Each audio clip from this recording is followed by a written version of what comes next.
Le doy la bienvenida a dos queridos amigos, compañeros e invitados de honor que nos van a acompañar a analizar el libro del presidente, que son Alejandro Puerto y Daniel Torres. Queridos, ¿cómo están? Buenas tardes. Muchas gracias por acompañarnos.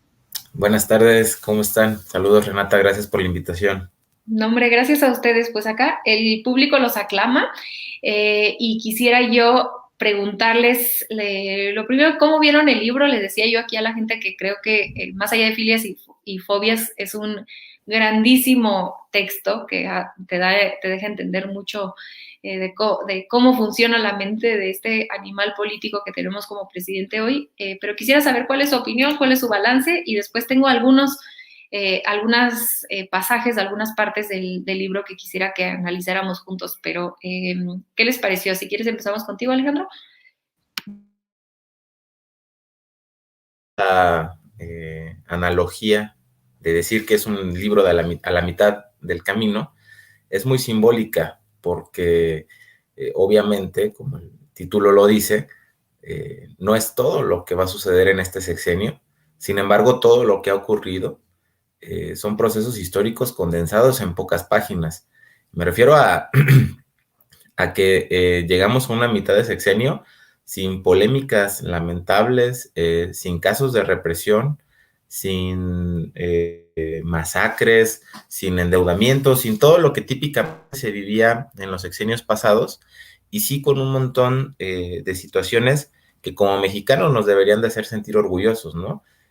Sobre todo el comportamiento de toda la diplomacia mexicana, de todo el gobierno mexicano, en el conflicto de Bolivia, que culmina con el rescate del presidente Evo Morales y que habla o refleja que hay un cambio paradigmático en la política nacional, donde ya no estamos supeditados al vecino del norte, sino que México actúa con criterio propio, actúa con soberanía, pero sobre todo con mucha valentía y con mucha inteligencia, porque involucrarse en un conflicto de ese nivel no es poca cosa, y entonces lo que se hace es prácticamente dar un giro de 180 grados en la política internacional, en la visión de México sobre América Latina, pero también en el papel de México en todo el mundo. Es decir, no somos un país que sea espectador o que juegue un papel testimonial,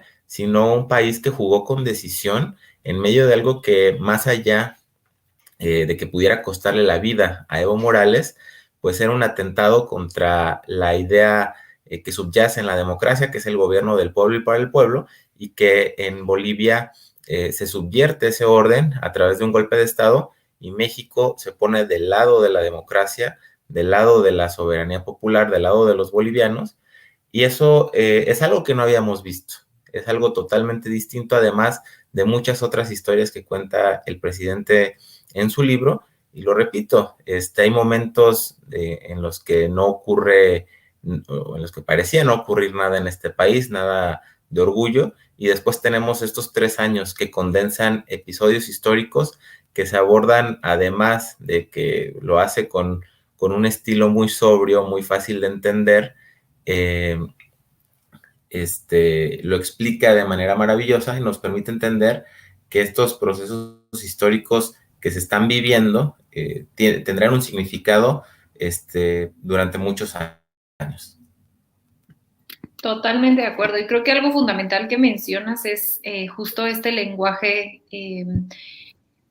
pues que permite que cualquier persona pueda entender lo que está pasando en la política mexicana. Y creo que esto es una de las transformaciones más importantes que tenemos en nuestro país, que es que la política ya es para todos, no está guardada para ese grupo de élite que está hablando con este lenguaje que nadie podemos entender, sino que el libro se lee ligerito. Les decía que lo que decía Pedro Miguel, no es como una novela porque está ligerito y podemos entender muchas cosas de política exterior muy complejas en un lenguaje para todos y todas. No sé cuál es tu balance, querido Daniel, ¿qué pensaste? Sí, es totalmente una recapitulación de estos 3 años que a lo cercano parecieran poco, como dice Alejandro, pero de repente es un mar de cavilaciones, ¿no? Sobre todo la forma en que AMLO proyecta su narrativa política, ¿no? Y termina por decir qué líder es Andrés Manuel, ¿no? Y justo, además de este concierto que genera con la nueva batuta Andrés Manuel en la política exterior, creo que también termina por recalcar esa frase que siempre mencionaba, ¿no? No hay mejor política exterior que la interior. Entonces lo hace así, solo con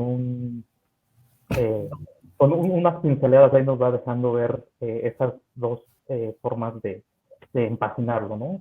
Aunado al tema de la pandemia, que yo creo que es algo que nos vino a descolocar, pero que, sin embargo, el presidente sale avante a pesar de todo lo que ha visto, ¿no? Y es una radiografía muy completa, la forma en que también hace esas disecciones que diario lo podemos ver en las mañaneras, ¿no? Contra la prensa, los intelectuales orgánicos del viejo régimen, pero es brutal, o sea, la forma en que lo termina de asentar en el libro me parece extraordinario, y sí, los pasajes de repente, pues, toda por ejemplo, la narración de lo que ocurre en Bolivia es una cosa que te atrapa tremendo y te quedas ahí de, wow, qué cosas pueden pasar haciendo política, ¿no?